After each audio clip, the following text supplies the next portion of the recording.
Alright, so I just watched Beetlejuice Beetlejuice, the sequel to the first Beetlejuice film.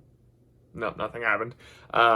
And yeah, it seems to be pretty popular. I watched this movie kind of late because of things, but I was finally able to watch it, and people seem to like it. And if you liked it, if you've already seen the movie and you like it, then I'm sorry. I'm about to disappoint you because I did not like it as much. Now, I don't think it's a bad movie. I do not think it's as good as the first movie, and I didn't enjoy most of this movie. So let me explain myself for a bit. The first movie was very, very simple. It had this premise of this couple that died and now they're ghosts, and they're basically trying to kick out this really annoying couple that has moved into their house, but they don't know how to kick them out. They don't know how to haunt the place very well. And then, they try different things. And then Beetlejuice basically, like, he's in the movie, but he's only in it for a couple minutes. And he kind of like, he's more of a wild card thrown into the movie at the very end, kind of like a final boss for everybody to defeat because he's such a disruptive, maniacal character. And the movie was very simple and had a very simple charm. Michael Keaton was really good, and less is definitely more with Beetlejuice. He makes such an impact because he's not in most of the movie, and the movie is very creative. And I will say this sequel, Beetlejuice Beetlejuice, is also a very creative movie. I do feel like this is the type of movie Tim Burton wants to make. Like, I don't think he wants to make Dumbo. He wants to make movies like this, and Sleepy Hollow and stuff like that. Edward Scissorhands, those kinds of movies. I could be wrong, but I don't know. This is just his element. This is just his vibe, and I can definitely see this as a vibe movie because the first movie, it's not Shakespeare, it's not heavy drama, but it is a vibe. You enjoy the visuals, you enjoy the costumes, the makeup, the characters are fun and entertaining. The plot is there, and it's not a stupid plot or anything, but it's not it's not super engaging. It's not high drama, let's say. And that's definitely true of this movie. Unfortunately, this movie, even though the plot isn't really important, there's still way too much plot in this movie.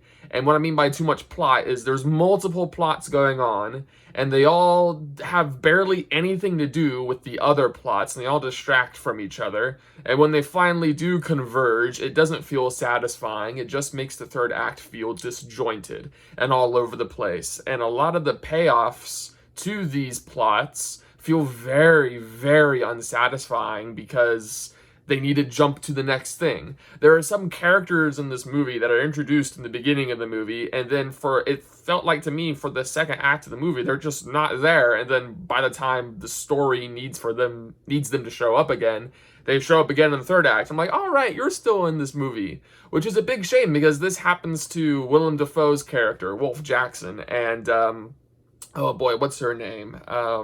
Monica Bellucci, the Italian actress that's in this movie. She's in this movie too, and they have these big introduction scenes, and they're introduced as major characters, and then the movie just kind of forgets about them, and we're with the humans for most of the movie, which is fine. We're with the humans a lot in the first movie, but even the humans have so many subplots going on, and it's just, the whole movie just felt very, very disjointed to me. But it does have great costumes. It does have great makeup. It's very creative with its visuals. It is funny. It does have good jokes. Michael Keaton, it feels like he never stopped playing Beetlejuice. He's just been Beetlejuice forever. This is just an easy role for him, and I can tell he's having a good time. Jenna Ortega is here. She's obviously got famous from Wednesday. She fits in this world very well. I do appreciate that even though this is a Tim Burton production and Tim Burton worked on Wednesday, Jenna Ortega is not just playing Wednesday again. This is a different character. I was worried, looking at the trailers, that this was just going to be like a Diet Wednesday character for her. But no, it's different enough. I will say her subplot annoyed me the most because even though her character isn't Wednesday, the stuff that happens to her is basically what happens to Wednesday in the Wednesday show. And I'm like, Tim Burton, you worked on that show. Surely you realize that this is very similar. Even the actor they got to play one of the main guys in her little plot is very similar to one of the guys that was a major player in Wednesday's story in the show. So I'm like, are you trying to remind us of that? Because this is just Wednesday again, the story anyway. But anyway, that's one of the plots that gets dropped. Not, it doesn't necessarily get dropped. It's resolved very quickly, and it just was really weird.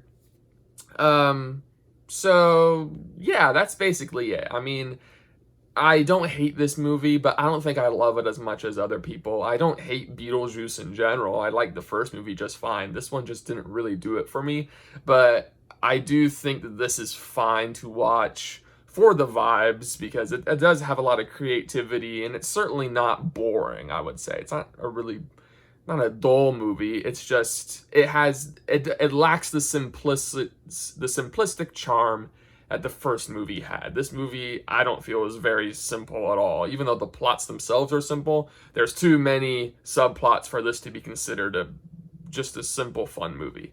So not a recommendation for me, but if you haven't seen it yet and you are interested, Beetlejuice Beetlejuice is currently playing in theaters, and you can go ahead and check it out.